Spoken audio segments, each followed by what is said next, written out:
reason? Huh? For what reason kung bakit natin ginagawa ito? Ito lang po mga upline, as a certain ano lang po ito, short reminder lamang po ito. Kasi ito po yung nakapagbago sa aking isipan. Okay? Sa aking ika nga direksyon. Kasi dati kanya-kanya tayo ng direksyon eh. Pero ngayon dapat isa lang ang direksyon natin. Kasi bakit? Isa lang yung company na wino-workout natin. Parehas lang din tayo ng product and system. Okay? So isa lang dapat yung direksyon natin. So ano yung direksyon natin? Kaya tayo nandito sa SFI at umaattend ng mga trainings and symposium because of your dreams. Okay? Because of our dreams. Ano ba yung pangarap mo sa buhay? Simple lang na tanong upline. Ano ba yung gusto mong buhay? Buhay na mahirap o buhay na marangya? Buhay na successful? Okay, pakisagot diyan sa chat box. Ano ba yung gusto nyo? Yung mahirap or yung haruhay or successful? No? Type nyo po. Common sa mga tao, tatanungin natin sila. Ano ba yung gusto mo? Siyempre, gusto ko maging successful. Gusto ko maging mayaman, di ba? Oh. So yun yung dream natin. Kaya tayo sumali sa SFI kasi nakita natin maganda yung produkto, maganda yung system, kaya kong gawin yung sistema, yung mag-invite ng dalawa, left team, right team. So, ano pa, nakita ko na kaya kong kunin yung pangarap ko using the system of SFI. Kaya tayo sumali. Okay? So now, ano ba yung pangarap natin? Siyempre, marami tayong mga pangarap sa buhay. Pero bago yan, no? Nangarap ba tayo ng kotse noon?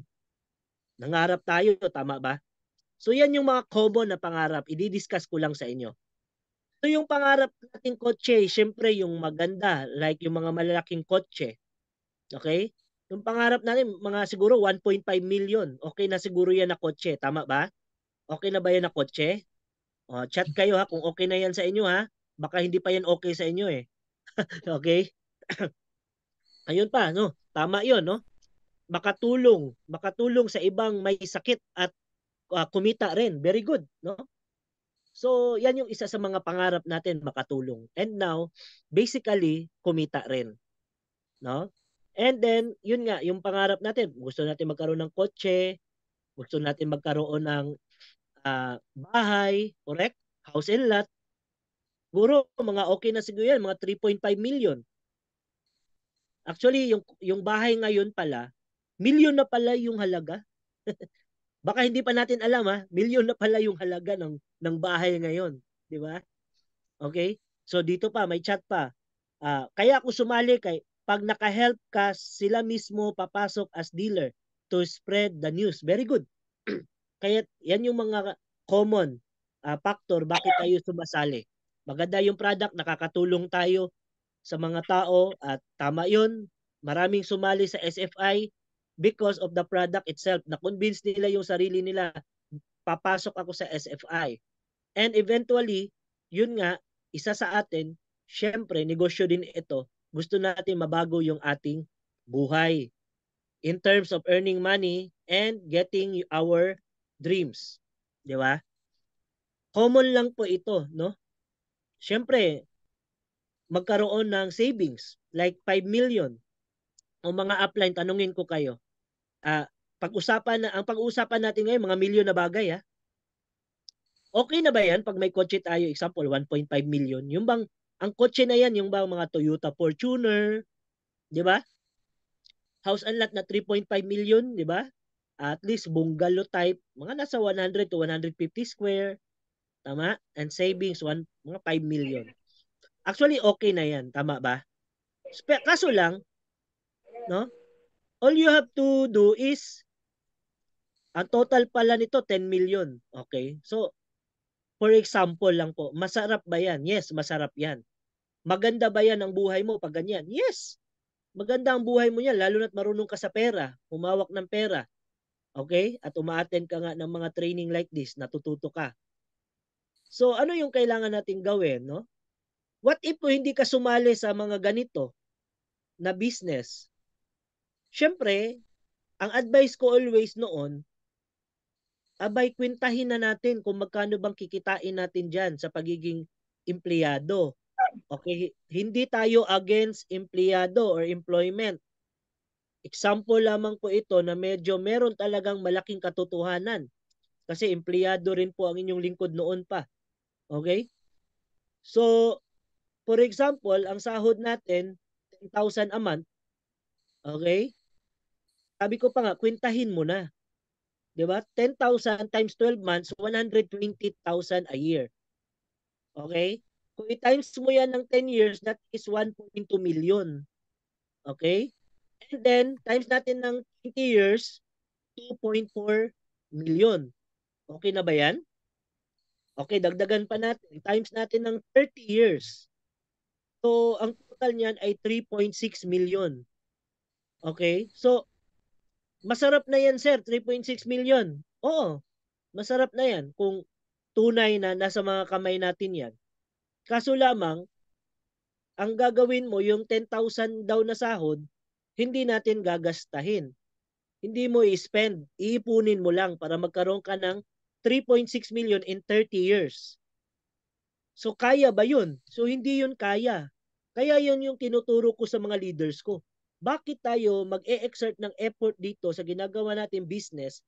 Kasi nga, dito sa ginagawa natin pagiging empleyado noon, maliit lang yung kita natin at halos wala nga tayong ipon kasi yung 10,000 pesos, dyan mo kukunin yung pamasahe mo, pagkain mo, bayad sa bahay, bayad sa kuryente, tubig. Kung may mga anak ka pa, papag-aralin mo yan, tama?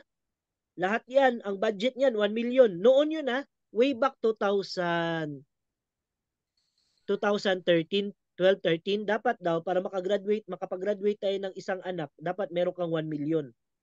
Okay? So 1 million, kung tatlong anak mo, 3 million. Kaya usually kapag ang inaasahan natin nasa employment ay mostly talagang nagkadapa-dapa tayo dyan sa paghahanap ng pera kasi meron talagang mga emergency cases na nangyayari. Okay? Example, naputulan ng kuryente yung kamag-anak mo, naputulan ng kuryente yung magulang mo. All you have to do, anong gagawin natin? Tingnan lang natin sila? Hindi. Kailangan natin na, okay, ito yung pera ko, ma, pa. O, bayaran muna yan. Okay? Medicine ng ating mga magulang. Yun, emergency din yun. So, kaya ang nangyayari, kaya pala wala akong ipon, tsaka nahihirapan. Kasi meron talagang mga tendency na yung pera natin, atin yun nagagamit ng iba. Kasi nga, na itutulong natin, may emergency. Ano pa yung emergency sa buhay natin? Okay, merong project sa school yung mga anak natin. Okay? Tapos meron pa problema sa bahay. Example, nasira yung bubong. O anong kailangan gawin? Repair na naman. So may mga emergency talaga. Kaya nagulat ako noong umaattend ako ng mga training like this. Sabi ng speaker, "Sir, ilang taon ka na nagtatrabaho? Kumusta po? May ipon ka na ba sa bangko?" Alam mo, medyo nahiya ako. Kasi sa totoo lang, ang trabaho ko noon, radio anchorman, teacher ako by profession. Pero nung tinanong ako ng speaker, wala akong naisagot. Kasi totoo na wala talaga akong ipon sa bangko. Anong maiipon ko? Okay? So, in short, kaya tayo nandito sa SFI, kaya tayo umaattend ng mga training because of this reason na may pangarap ako pero dati nasa ganito lang ako na level na income, 10,000 a month, then matagal na ako empleyado. Ang worst pa kung walang trabaho. So, yun, nangyayari. Kaya naghihirap. So, wag nyo tong kalimutan mga dealers, mga uplines, na we are here for one common reason because meron tayong pangarap sa buhay. Okay? So, yan, no? Kaya ang nangyari, okay,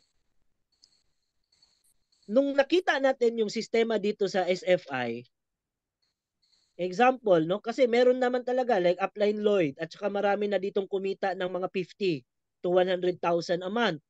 Okay? Nangyari na yan. So, 100,000 a month times 12 months, that is 1.2 million. Correct? Then, times natin ng 3 years, that is 3.6 million.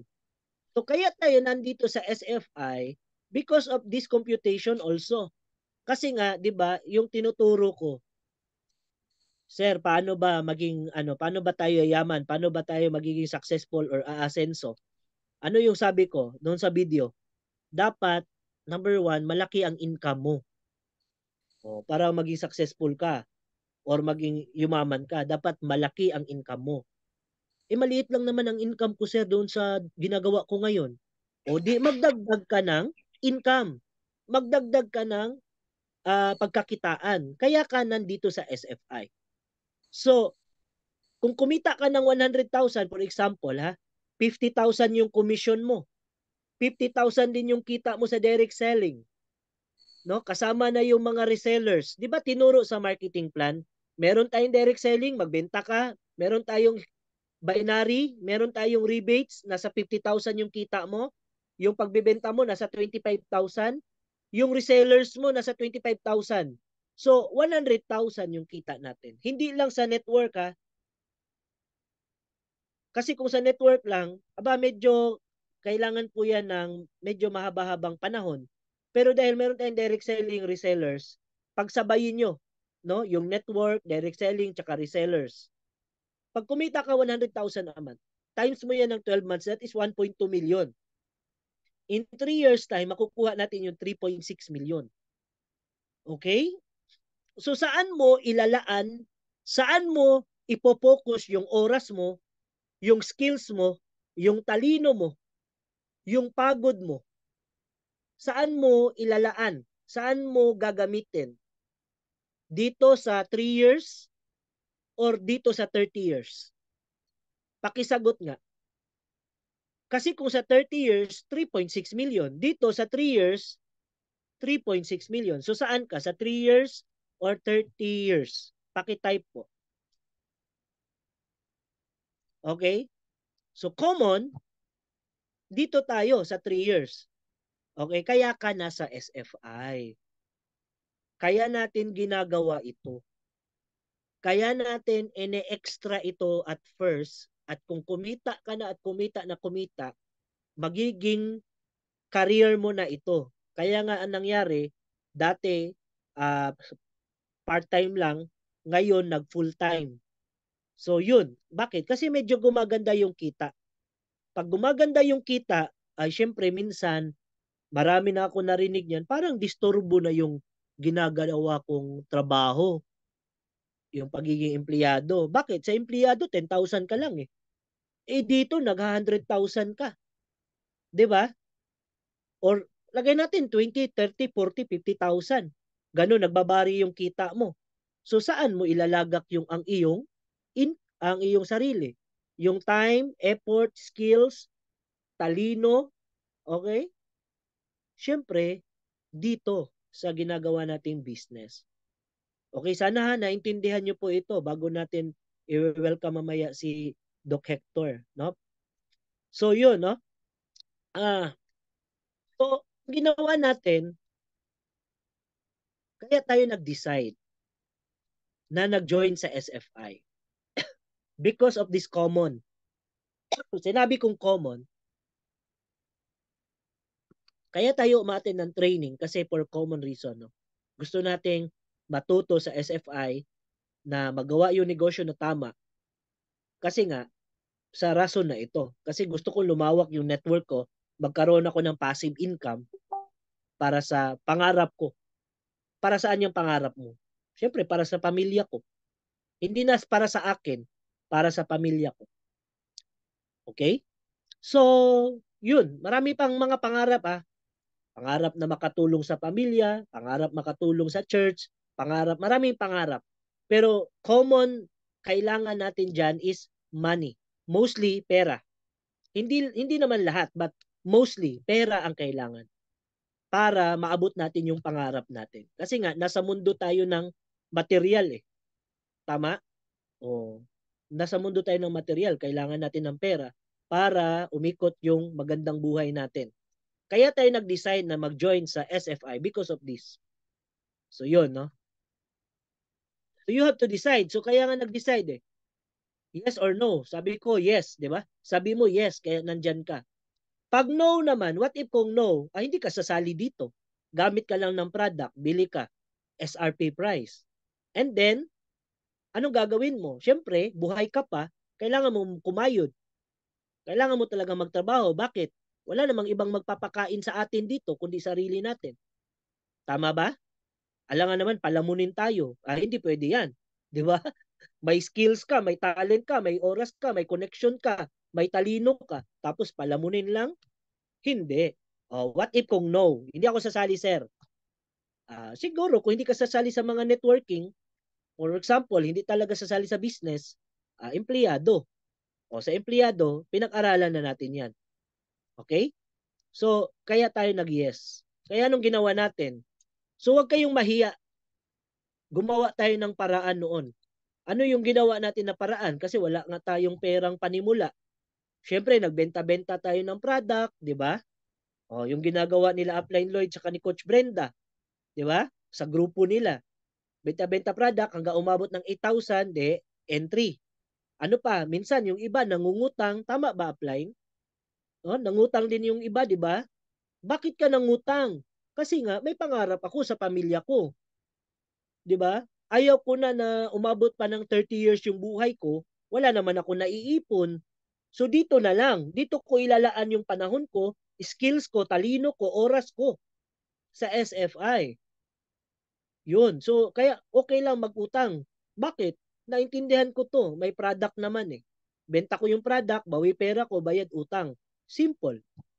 At napakaganda ng product natin. Tama po ba? Okay? Oh my goodness. Ano yan? Yan. So, okay? Then, welcome pala natin, no? Yung invite ni Sir Harry.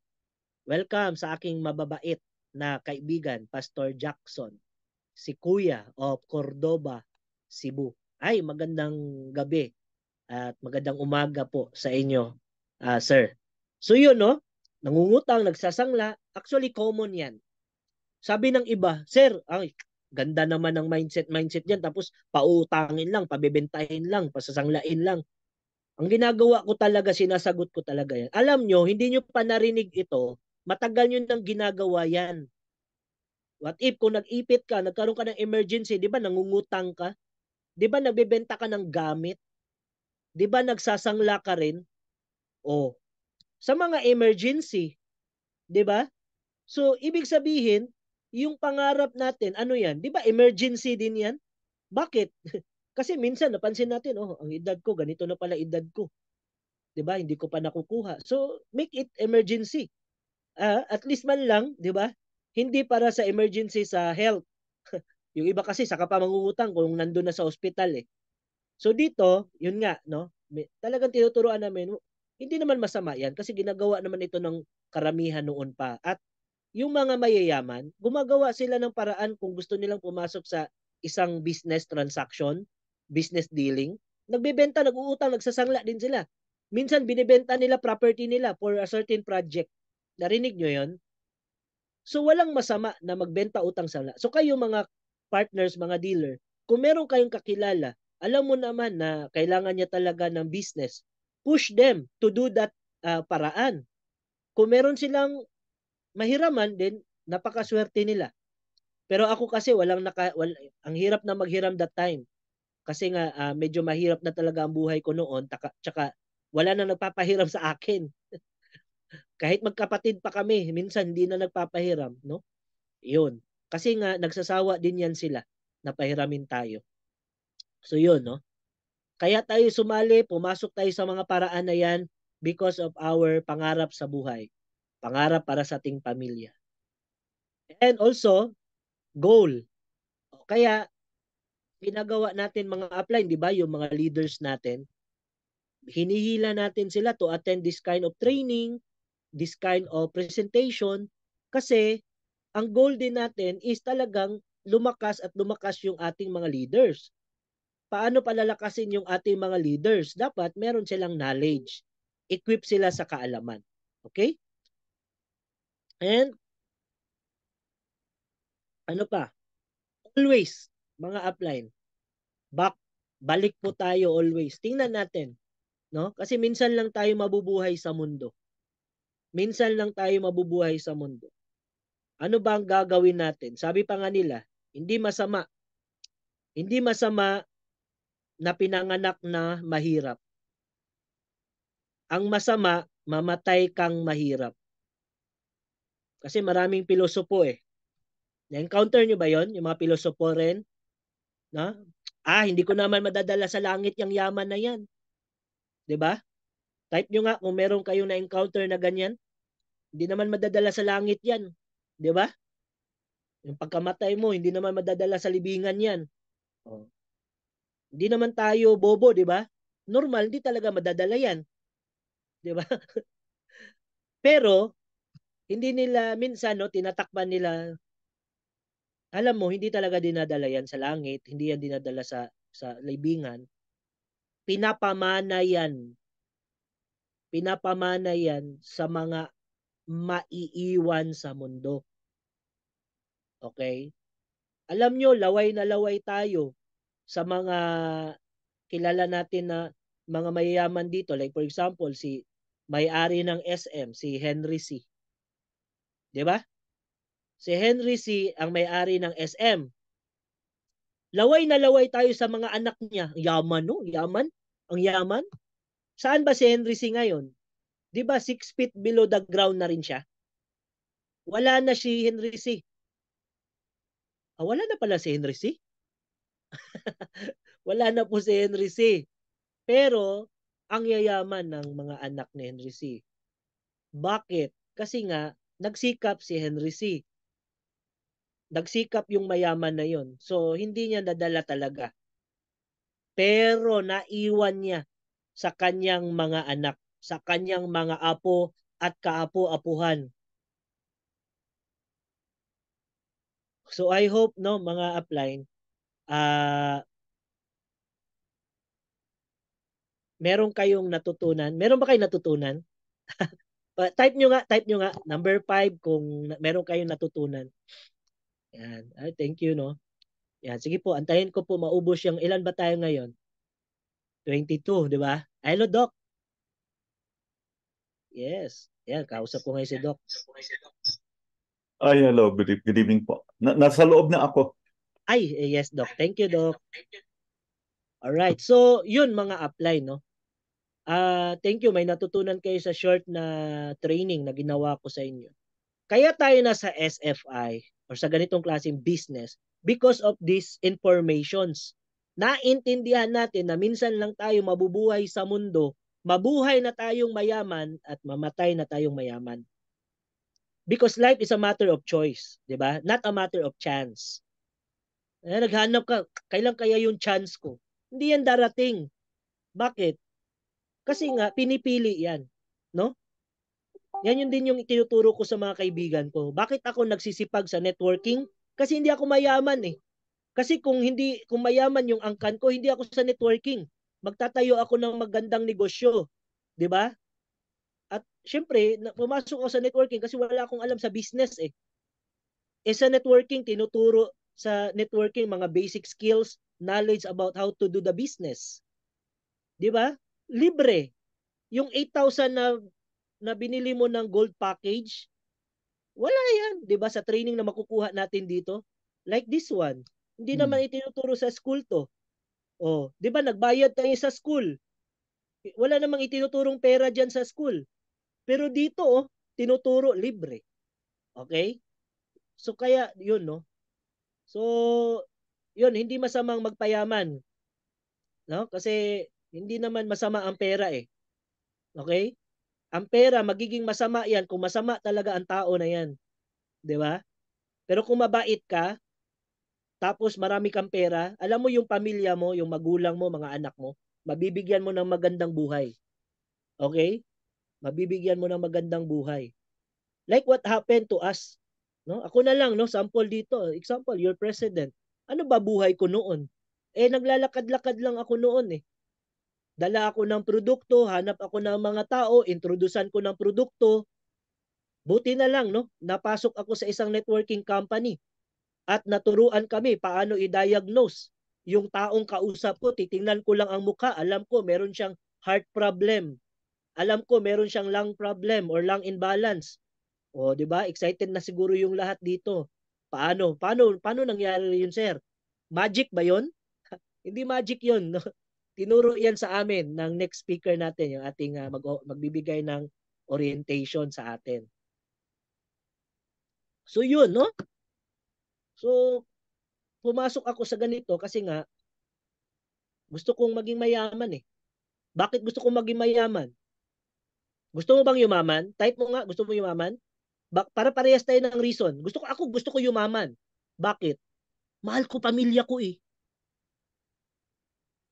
Hindi na sa sarili ko. Para sa mga anak ko na lang.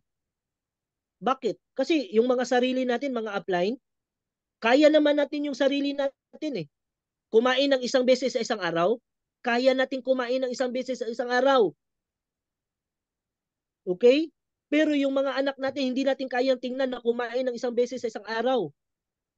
Kaya kailangan ko yumaman.